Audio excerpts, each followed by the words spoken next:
હોસ્પિટલોમાં હવે માત્ર 5% બેડ જ ખાલી હોવાની વિગતો મળી રહી છે।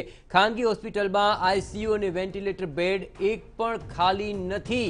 કોરોના વિસ્ફોટને કારણે 3 દિવસમાં નોંધપાત્ર દર્દીઓ વધ્યા છે અને શહેરની ખાનગી હોસ્પિટલમાં 95% બેડ છે તે ફૂલ થઈ ચૂક્યા છે। માત્ર 5% બેડ ખાલી છે અને ખાનગી હોસ્પિટલમાં કુલ 5488 બેડમાંથી માત્ર 276 જનરલ બેડ જ ખાલી હોવાની વિગતો મળી રહી છે। આ અત્યંત વિકટ પરિસ્થિતિ છે કે આખરે જો હવે કોઈ પણ દર્દી કોરોના પોઝિટિવ કે વધારે સિરિયસ જણાશે તો તેને આખરે ભરતી ક્યાં કરવા, કારણ કે જ્યાં સિવિલ છે ત્યાં પણ હાઉસફુલની પરિસ્થિતિ, બીજી તરફ ખાનગી હોસ્પિટલ તરફ લોકો દોટ લગાવતા હોય છે પણ ત્યાં પણ 95% બેડ ભરાઈ ચૂક્યા છે। માત્ર 5% બેડ ખાલી છે। જનરલ બેડ પણ માત્ર 276 જ ખાલી છે।